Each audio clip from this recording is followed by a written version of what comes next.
Hi everyone, Mrs. Somick here as we continue on to the next lesson here in our focus on genre.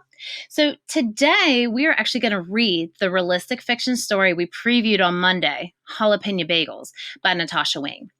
Now, realistic fiction is set in the present day and includes settings and situations that are often familiar to readers. Everything in the world could happen to real people living in our world. It is fiction, though, because the writer's imagination is what created the story. Now, writers of realistic fiction tell their stories using something called chronological text structure, meaning the story is told in an order of time here. Now, chronological is just really a cool word to break down into parts because we can determine the word's meaning by looking at those word parts. The word chrono means time, and the word part logic just means order, so the order of time. This will help us remember what chronological text structure means as we're reading our realistic fiction. Now, since the events happen in order of time, realistic fiction always has three major parts, which you can see right here in the middle of my screen: the beginning, the middle, and the end. We readers are familiar with these three parts because did you know there's actually signal words, which we know as transitions, that help us detect when the story is moving from the beginning into the middle and from the middle onto the end. So let's take a look at those transition words together here. We have first, meanwhile, soon, then, after, later, next, afterward, as soon as, before, now, during, until, and finally. Now, we're going to read this beautiful story today. Let's pay close attention to the chronological structure and how to recognize those transition words that signal the beginning, the middle, and the end. So let me pull up here the Jalapeno Bagels that we're going to read together today. I am so excited to share this story with you. I think my dogs in the background are excited too as they bark along with us. So let's follow along as I read this story to you. What should I bring to school on Monday for International Day? I asked my mother. My teacher told us to bring something from our culture. You can bring a treat from the panaderia, she suggests. Panaderia is what Mama calls our bakery. Help us bake on Sunday, and then you can pick out whatever you want. It's a deal, I tell her. I like helping at the bakery. It's warm there, and everything smells so good.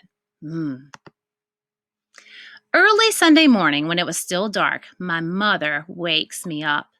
Do you hear a transition there in our story? Again, early Sunday morning. It's an example of a transition because it helps signal that passage of time. We now know that it's the next day and Pablo's mother's waking him up to go to the bakery. So let's notice the other transition words that signal that time as we move from this beginning, middle, and to the end of the story. Pablo, it's time to go to work, she says. When we walk down to the street to the bakery, my father turns on the lights. My mother turns on the ovens. She gets out the pans and ingredients for pan dulce. Pan dulce is Mexican sweetbread. I help my mother mix and knead the dough, and she shapes rolls and loaves of bread and slides them into the oven. People tell her she makes the best pan dulce in town. Maybe I'll bring pan dulce to school, I tell her. Next, we make empanadas de calabaza, pumpkin turnovers. I'm in charge of spooning the pumpkin filling. Mama folds the dough into half and presses the edges with a fork. She bakes them until they're flaky and golden brown. Some customers come to our bakery just for her turnovers. Do you hear a transition there? I do. Do you notice how Pablo told us what happened next? He said, next we make empanadas de calabaza, pumpkin turnovers. This is just another example of the story moving along in order of time or following some kind of chronological text structure. Next is the signal word or transition that shows us the passage of time. All right, let's see what happens. Maybe I'll bring empanadas de calabaza instead. You'll figure it out, she says. Ready to make chongo bars? Chongo means monkey man. Mama lets me pour the chocolate chips and nuts, and when she's not looking, I pour in some more chocolate chips. I could bring chongo bars. They're my favorite dessert. Mine too, said Mama. This batch should be especially good. I put in extra chips. So she called him. She knew he put it in there. My father calls from the back room. Pablo, come help me with the bagels. Papa speaks English and Yiddish. He learned Yiddish from his family in New York City. I know some words too. Bubby means grandmother. He uses my Bobby's recipe to make the bagels. First, he makes the dough in a big metal bowl, and then he rolls it into a long rope shape. And then he cuts off pieces and shows me how to connect the ends in a circle. And we put the circles on trays where we sit and rise, where they sit and rise. Well, that's interesting. So Pablo is now baking with his father too. It's so cool that he gets to bake with both of his parents. So remember, in the beginning of the story, he baked with his mother, and now in the middle, what is he doing? He's baking with his father. Did you notice when Pablo begins telling us the steps to making the bagels with his father? He says, first, he makes the dough in the big metal bowl. First is just another transition word that signals the passing of time. Now, let's keep reading and see what Pablo does next with his father. While we are waiting, my father makes challah, Jewish braided bread. He lets me practice braiding challah dough as my own counter. It's a lot like braiding hair. The customer says it's almost too beautiful to eat. Maybe I'll bring a loaf of challah to school, I tell Papa, and he smiles. When the bagel dough has risen, he boils the bagels in a huge pot of water and fishes them out with a long slotted spoon. I sprinkle on poppy seeds and sesame seeds, and then they go in the oven. Maybe I could bring some sesame seed bagels with cream cheese. No lox? Lox is smoked salmon. My father's favorite bagel is pumpernickel with a smear of cream cheese and lox. I crinkle my nose. Lox tastes like fish. Jam is better.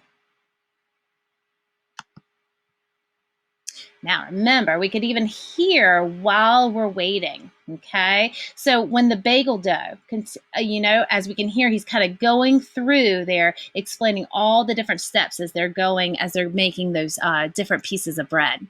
Let's see what happens as now the mother and father have joined together. My mother joins us and helps my father make another batch of bagels, jalapeno bagels. My parents use their own special recipe. While Papa kneads the dough, Mama chops the jalapeno chilies. She tosses them into the dough and adds dried red peppers. We roll, cut, make circles, and let them rise. I can't wait until they're done because I'm getting hungry. I'm getting hungry too. Have you decided what you're going to bring to school? Asked Mama. It's hard to choose. Everything's so good, I tell her. I look at Papa, except for lox. You should decide before we open, warns Mama, or else our customers will be buying everything up. I walk past all the sweetbreads, changa bars, bagels. I think about my mother and my father and all the different things they make in the bakery. I wonder what he's going to bring. And suddenly, I know exactly what I'm going to bring.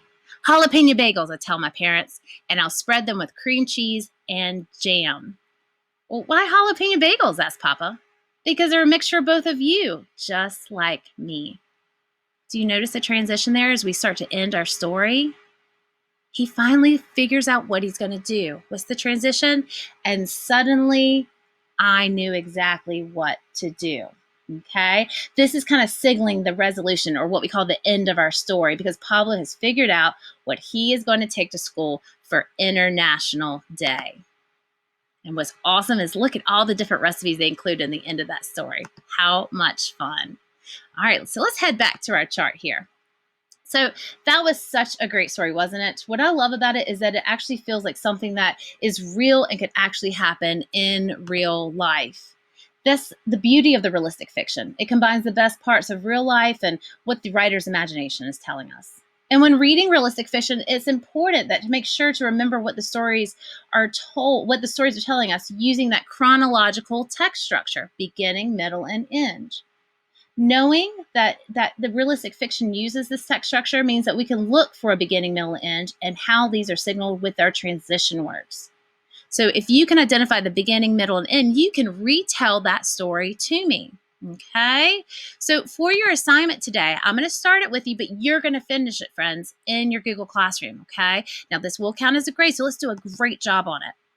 Let's talk about some of those transition words in the beginning, some of the transition words in the middle, and in the end. Okay, so I'll get you started here. So remember in the beginning, what was some of the things that we heard that let us know this story was just getting started?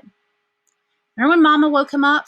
It said early Sunday morning, right? Okay, so early Sunday morning, that's how that got started. So I knew it was just getting started with our story here. Towards the middle, what was another transition word maybe that we heard? Something else that we could hear. Remember in the middle, his father joined him, right? And what were they doing? They were baking together. So while we were waiting, that shows kind of like as they're just putting their treats in the oven, they were waiting together, getting ready to try to figure out what they were going to do next. And then we knew we were coming close to the end of the transition, to the resolution of our story, because finally Pablo knew what he was going to do, right? He knew what treat he was going to bring for International Day. And so we had that signal there, and suddenly, whoops, if I can type correctly, okay, I knew what to bring. Slide this over. Okay, so here are the different transitions that we saw that went from the beginning to the end. We had early Sunday morning, while we were waiting, and then suddenly I knew what to bring. There were some more transition words I'm sure that you noticed, especially in the steps in the middle with that first, next, okay? Then we placed the bagels on the pan, right? So you could even add more transitions in there. The other part that I want you to do for me is to please also type in some events. Summarize for me what happened at the beginning of the story. Remember what happened in the beginning of the story?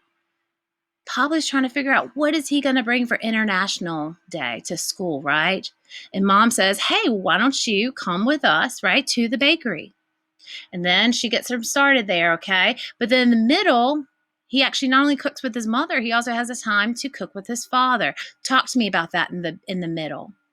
And then at the very end, talk to me how the story comes to end. All of a sudden, mom and dad now come together, and what do they make together? And that's when finally Pablo realized what he was going to bring to school. So I want a few sentences in each section so I know that you know what the story's all about, because I want to see how you can retell this to me. So just like my bit emoji says, it's your turn. I can't wait to hear what you guys come up with in this next part of our story. All right, friends, until next time.